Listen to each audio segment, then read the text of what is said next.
And this is a joint meeting of our City Council and the EMS Commission. And so here we are. As far as introduction, got Tim Foster as the chair of the EMS Commission. I'm Dean Knudsen, mayor. And we've got our village president, George Klein. Chairman Ray Knapp from Town of Troy is here, so they're both on members of the EMS Commission as well. The intent is, we've got 45 minutes. The intent is to break our time up into sort of three portions of approximately equal time. 15 minutes of review and discussion of organizational structure and bylaws, some time spent on some brief overview financial status, and then a brief closed session to discuss or get an update on, to confer with our legal counsel regarding current litigation with Lifeline Systems Incorporated, doing business as LifeQuest. With that, let's start with item number one, which is discussion of the organizational structure and bylaws. The impetus for this meeting really came out of discussion that happened at the Hudson Hospital. The CEO of, or Marion Furlong of Hudson Hospital, had invited some community leaders to come and hear about some planned expansion and so on in the near-term and long-term plan for Hudson Hospital. At that meeting, some discussion happened about the ambulance service, and the conclusion was it would really be good to get together and review the way that it works.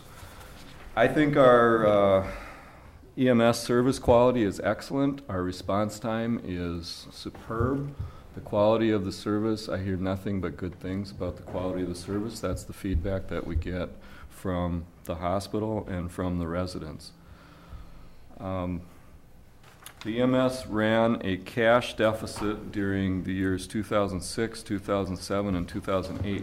That led to a total deficit during those years of approximately $120,000. Last year, the council made some changes to our employee health insurance costs. That had an impact on the EMS for the better, just like it did all city departments.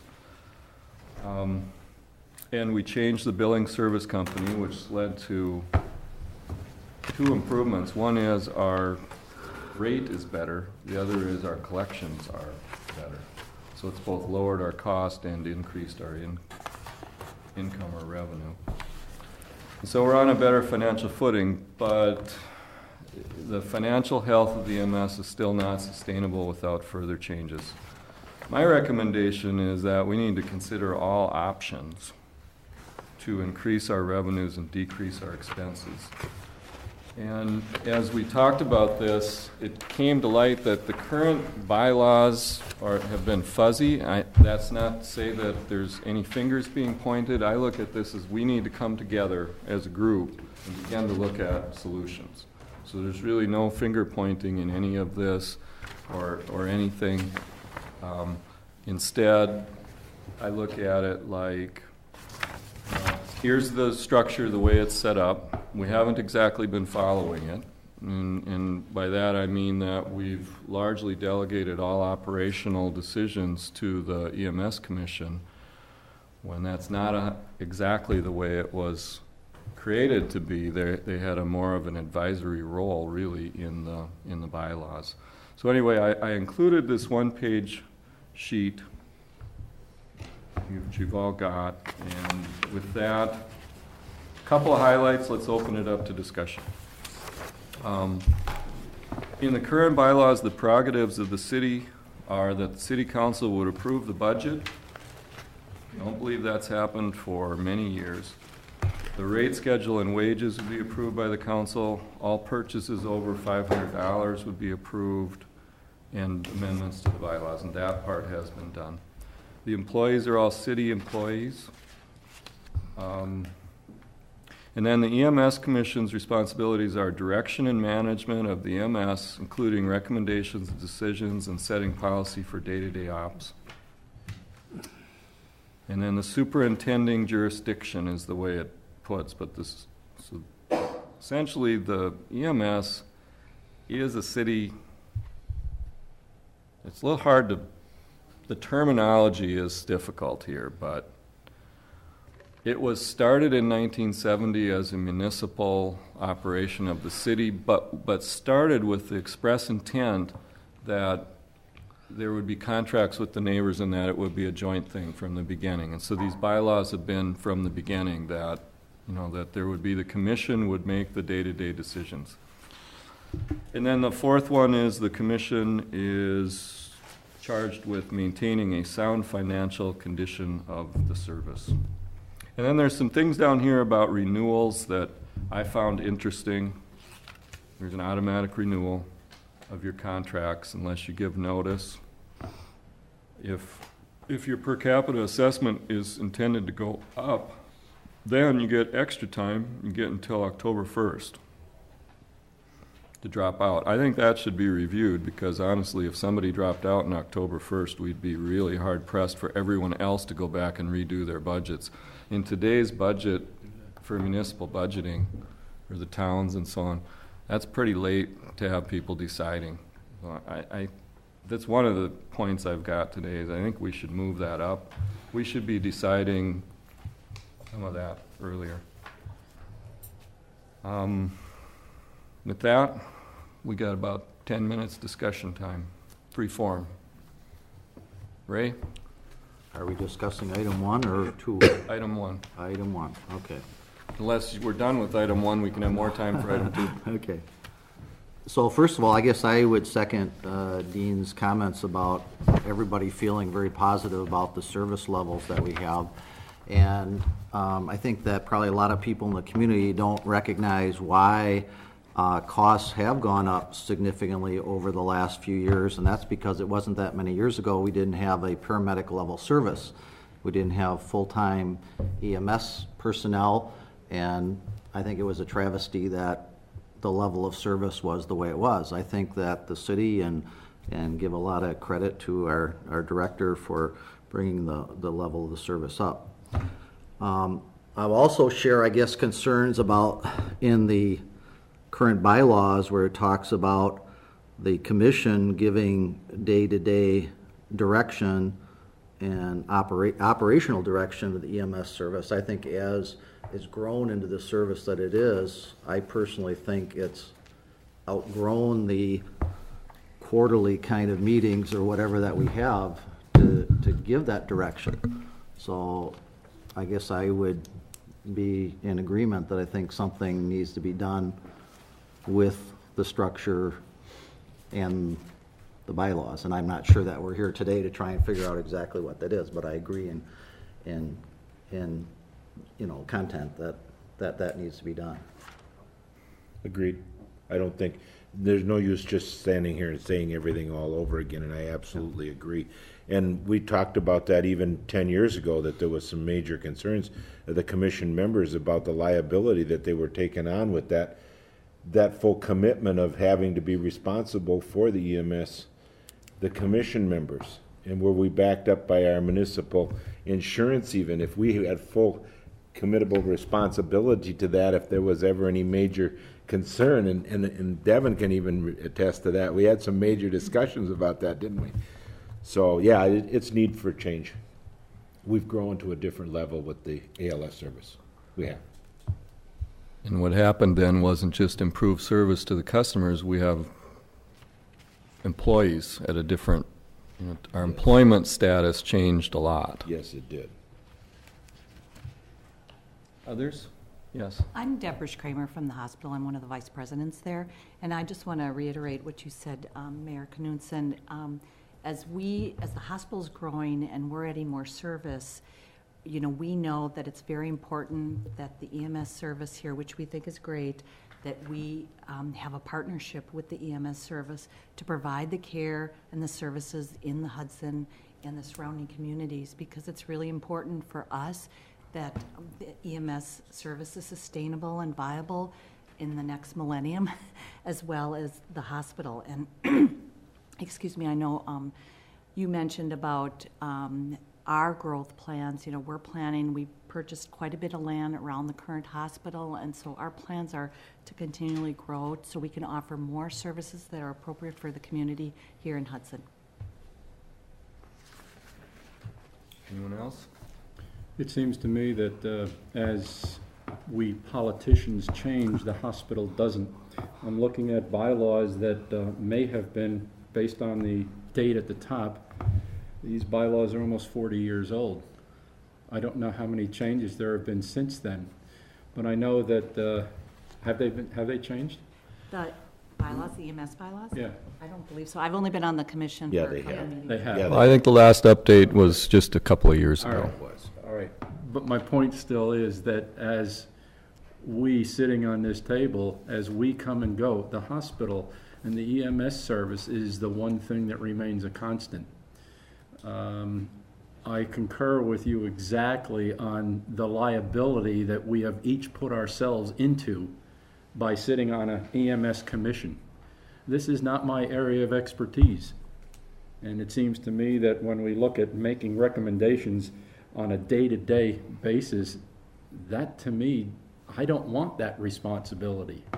I see myself in the village as contracting with the city and the EMS, that you are providing us a service and we pay for it. When it comes down to it, maybe it's time for us to take a look at, and this ties in with the meeting that we had, having the hospital actually manage the EMS service. I don't know that that's the best way, but let's get that elephant that's obviously sitting right here in the middle of the room, let's give him his just due. That may be something for us to seriously consider. Can I ask a question of George? I hear what you're saying about the responsibility and the possible liability of EMS commission members.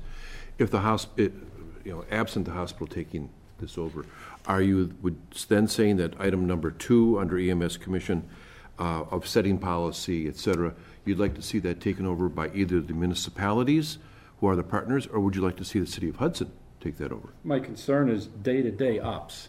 Right. Maybe that's the piece that bothers me the most. Who would you like to see in charge of that? Who is the most knowledgeable in that area? Eric. Yeah. He's the guy And running day-to-day ops. Eric does get recommendations from the hospital on a day-to-day basis. And so in some ways, we've transitioned away from what the language is, and that has changed. Then let's get And the let's get it- language to let's get it to coincide what we're with doing. practice. So would the commission members recommend that the EMS director, that Eric Christensen in this Yes. case, be that designated person under the bylaws? I think they should be. Well, just let me, because our time is so short, it was my intention that we'd get together and try to find some issues, not necessarily solve them. We can talk about some solutions and then decide where do we go from here. You know, should we have more meetings like this? Or should we have some sort of a subcommittee that works on it? Maybe the commission itself is the perfect committee and you want to go look at some different ways of doing it. I don't know. I think the commission is the right group, and the city has a representative on it with Lori, and, I think that if the city, is open to new ideas, and it sounds like the commission is open to new ideas, I think that should be our next big goal, is sit down and figure, okay, where do we take this and where does it make sense? And I don't know what the answer to your question is. I wouldn't want to state that. And the only thing I would say in reference to George's comment about our liability, I would just say that from many years back when we talked about this, about what our liability was, if I thought I had that liability, believe me, I would not be on the EMS commission right now. So I thought that, a few years ago when we addressed this, that the answer to that was we didn't have personal liability. And the reason for that is really the EMS is owned by the city. I mean, all the liability flows to the city. I could be wrong, but that's our best Correct. Well, and way you of looking hire at a it. director Yeah. to manage the day-to-day operations. Right. And the city has. That's how they're taking care of the substantive function. Right. Essentially, we've delegated, you are already customers, but you're very empowered customers. Exactly. Essentially, we have one city representative on the board, and each have one, we've yeah. given the board quite a bit of power in the bylaws, and then just through the evolution of the way it's been handled, we've actually delegated even more responsibility there potentially, I'd right? say we haven't delegated it. Okay, It's just delegated. the practice has kind of Evolved to that, happened. yes. Yeah, and there's never been any formal delegation, and this is really the operating structure. Well, Ray- Right, It's and I just- think when things were changing, it was getting larger and more involved. I think as Tim is saying, then the question came up, hey, what personal liability we have? Yep. And then that came up. So I guess I'm not personally concerned about having that personal liability, but I agree with Dean. I think we've all agreed that we need to do something, and I think that we should walk away with this, with the commission having the charter to, in whatever, 3 months or whatever, bring back a good couple proposals in terms of here's a couple recommendations, what could we all rally around? I think ideally, before we enter new contracts for next year, we should have talked it through. And Oh, yeah. your question about the director, there wasn't always a director. Right. And then there was a director, and they were actually a voting member of the commission. And then that was changed, and now they're not a voting member of the commission, and yet they're actually in charge of the day-to-day operations. They're an employee of the city.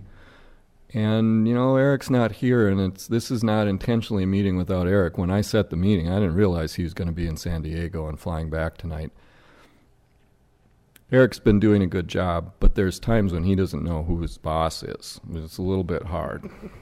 And we need to get that pretty cleared up, I think. So Dean, next to this barbaric bylaw or bylaws, which needs to have the commission go after it, to improve also the functionality of the EMS, has been talked about real quickly about where they're gonna go. Is the hospital gonna participate in that?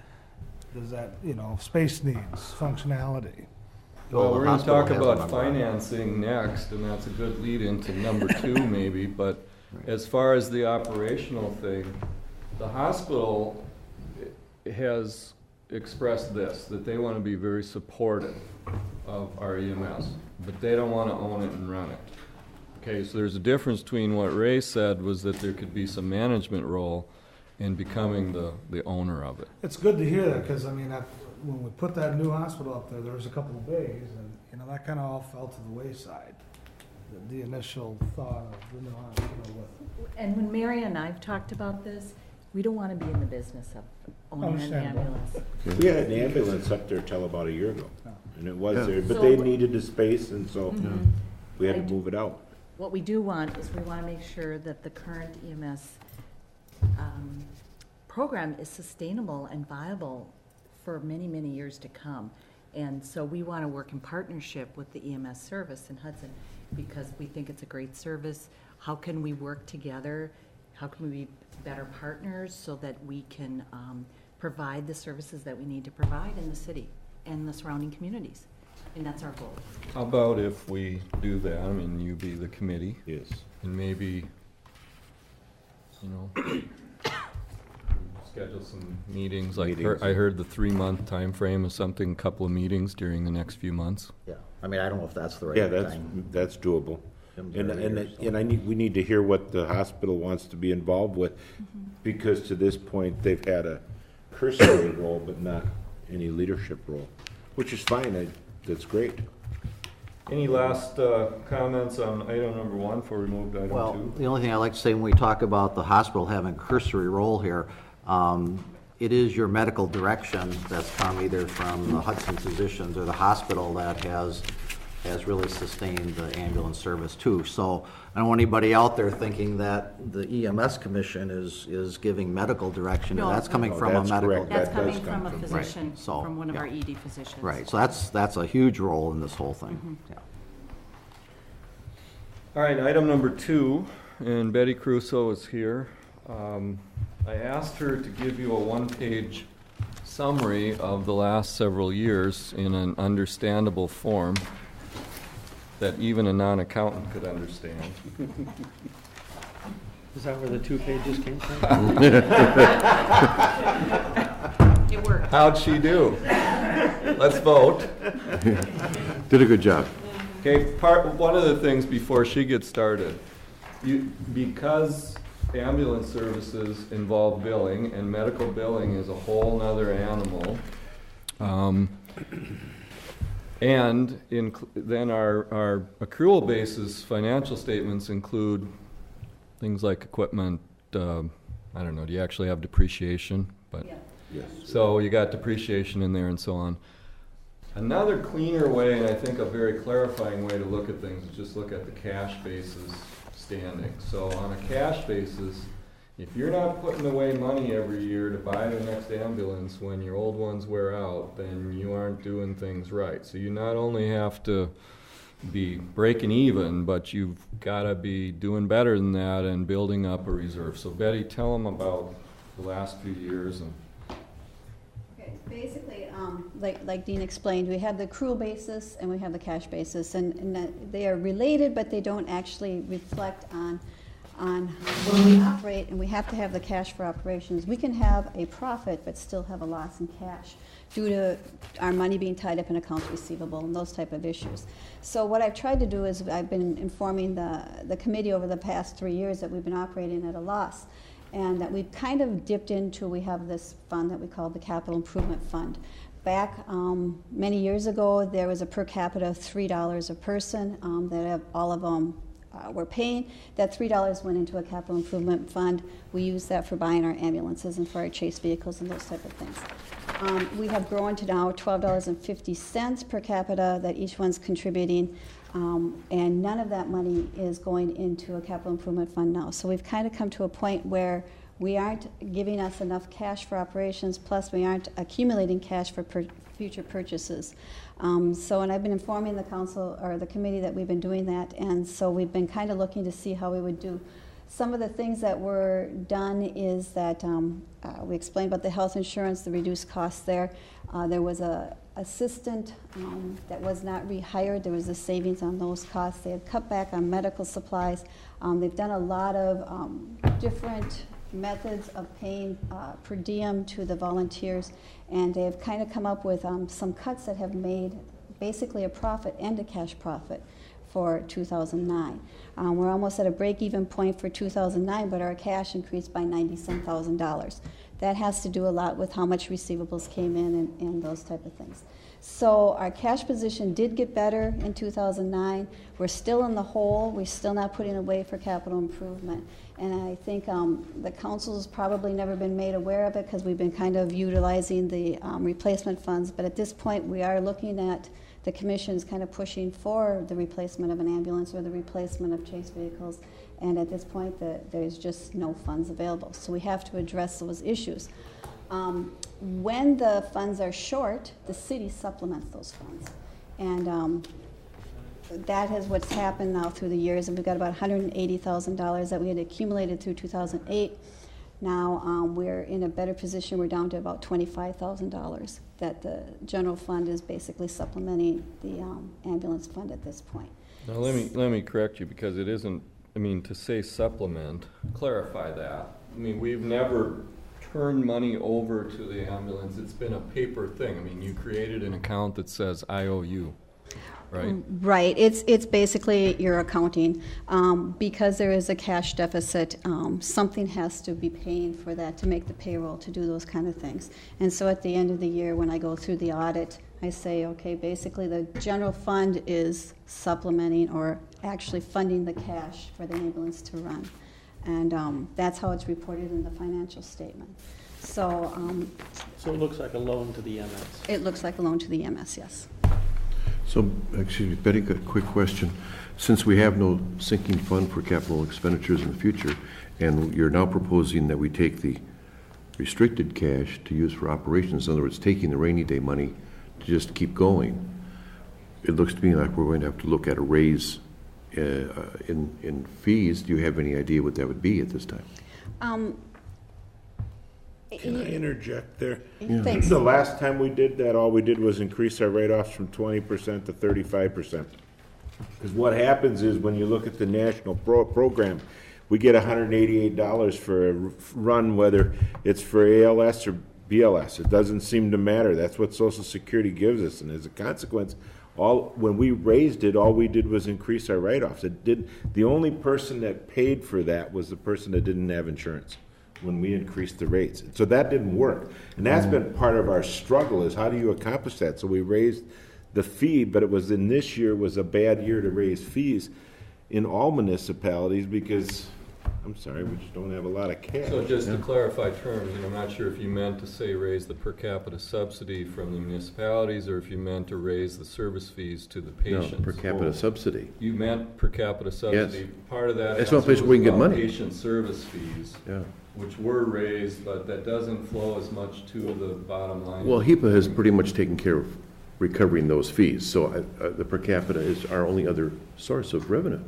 Well, it's not really.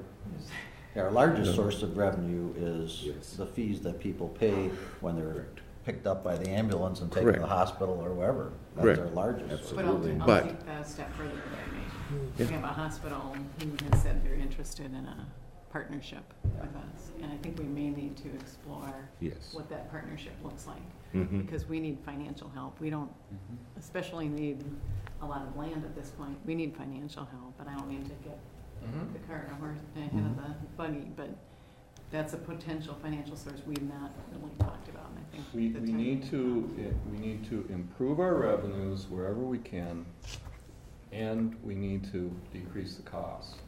And there may be a variety of ways that the hospital could partner with us on that. That's only part of the story, but the bottom line is there is the capital fund. So that, think of that as one accounting line. That built up to the point that it reached, what, Betty, about $108,000? $106,215. $106,000. That was to be the fund towards a new ambulance. But at the same time as that was being accumulated, we ran a cash deficit year after year after year and never used that ambulance fund for it. Instead, we just wrote an IOU to the city saying, look, we'll pay you back this money someday. And that wasn't happening. Last year, we made some significant operating changes that have changed us from cash deficit to now cash positive. The question is, where should that money go? You know, number one, we've got to pay back the IOU. Number two, we need some contingency money. We need a new ambulance Yeah. too. And We you're gonna do. need a new ambulance. We and- do now, I know we last do. year. Part of my message is we can't spend that money on the ambulance until we've put aside money for other contingencies. Before we give anyone direction, especially to the commission, I'm confused a little bit because we've twice now heard mention, just recently from Lori, about partnering with the hospital. But I believe the hospital representative just said moments ago they don't want to be in the EMS business. Did I misunderstand We you? don't want to own the EMS. We don't want to own the ambulance, but I think we can determine how we can be better partners to make sure that the ambulance service is successful. On an operational basis without ownership? I think what we need to do is to explore some different options. Okay. And what are other communities like ours around the country, what have they done to support an ambulance in a community similar to ours so that it's viable and sustainable, long-term? And the 50%, okay, last year we went from $12 to $12.50 on the per capita. And let me help everybody there. Eric constantly gives the commission numbers, and numbers that are normal for the service we're receiving in this community are probably closer to low end $20 per capita to the high end and like the $35 per capita. So we do have a really good deal here. We do. Don't get me wrong. You know. Nobody's questioning that. Yeah. It's, But that's To why give we you don't an have any money. example of, with the changes we've made, I mean, every dollar on the per capita is $25,000 a year in operating money, or money for ambulance replacement. And, Betty's, what did you suggest? I suggested 3 months operating to be in a contingency fund, which would amount to what, about $150,000? Well, I did a cash flow, because Ray was kind of questioning the budget and where it was going. So I did a tighter cash flow to see exactly what we have to have. The minimum we can have is $60,000, and that's based on pretty much what we collected in 2009. If those collections go down, then we don't have cash. So I'm recommending a $90,000 balance for cash flow purposes. I'm also recommending that we set aside at least initially $30,000 for the contingency. And looking at where 2010, I did give you an update based on the 2010 budget, that would allow us to put any other remainder or leave or up our contingency a little bit and leave some remainder into a capital replacement fund. So I'm recommending that you would move those funds that you have in capital replacement right now into a different category, into money for operations, the $90,000 for operations, and at least the $30,000 contingency fund, if we can. So what would remain in the ambulance fund then? 0. Yeah. And then we would start building that back up? In 2010, it looks like we can start building it back up. If everything remains the same, if it's constant, if we do our collection rates as we are, we keep the costs down. Now, for those of you from towns that don't borrow money, you know, it was suggested to me at budget time, why don't you just bond for a new ambulance? And I said, really, that's not a solution till you solve your cash basis operating problem. I mean, if you aren't paying your monthly bills and you need transportation, you don't necessarily solve your problem by going out and borrowing to buy a new car. You got to get on a sound operating basis first. And last year, we did pay our bills, Mhm. correct? And I don't remember what month we voted on this budget, but it was like October, maybe? And this is what I recall, Betty, but again, you know, maybe, like you say, for those of us who don't do spreadsheets all the time, it seemed like in October, we were talking about that this number of 92,000 could range anywhere from 60 to 140,000. Wasn't that the kind of numbers we were bantering around? It could have possibly been. Well, you know, so, I mean, when we were looking at this budget and we were already in October, that was a huge range when you're thinking about, you know, how much in the hole or out of the And hole. remember, we changed collection agencies Right. and billing processes, and all of that's a little Right. up in the air as to how that's gonna all sift out in the annual basis. So, I mean, that probably goes back to your comment of why we need all this cash on hand, because we have these fluctuations and it's hard to figure out where we are, and that's primarily due to our collections. Correct. Right. We collect, I'd say on the average, 60,000 a month. I try to average it out, and it's Yeah. 60,000 a month I can pretty much count on. And our payroll is 57,000 a month. Well, again, you know, we might have to have a somewhat abbreviated discussion here, but for those who haven't commented on this part, I said 15 minutes to be allowed for our legal counsel discussion. Now we've got about 12 left, so final comments on this? Well, I think Tim should call a meeting soon and we should talk about Betty's recommendation of transferring funds, and that should be a big part of our Yeah. discussion. We can do it next Tuesday. At Probably could do it 4:30 at next our Tuesday. at our meeting on the 9th, get it on the agenda.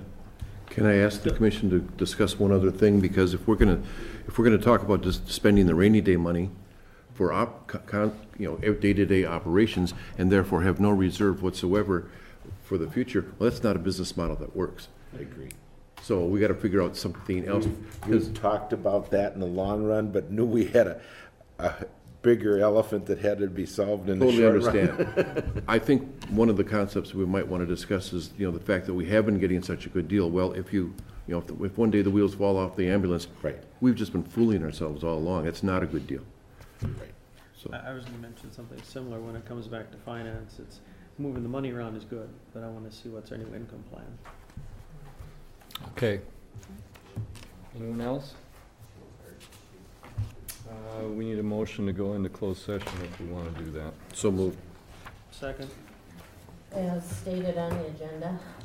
Consider convening into closed session pursuant to Section 1985 1G of Wisconsin statutes to confer with legal counsel regarding current litigation with Lifeline Systems Incorporated doing business as Life Quest. Roll call vote? Morissette, Yes. Wyland, Yes. Brokaw, Yes. O'Malley, Yes. Bernard, Yes. Burchell. Yes. Foster, Yes. Knapp, Yes. Bush Kramer, Yes. Klein, Yes. Yes, because Lori's already voted. All right, Long motion list. pass. We're gonna clear the room and have brief closed session. Betty, you can stay. 31 like the. Devin, you That's can what I- stay. 31, yeah. But David, you can't stay. What's that?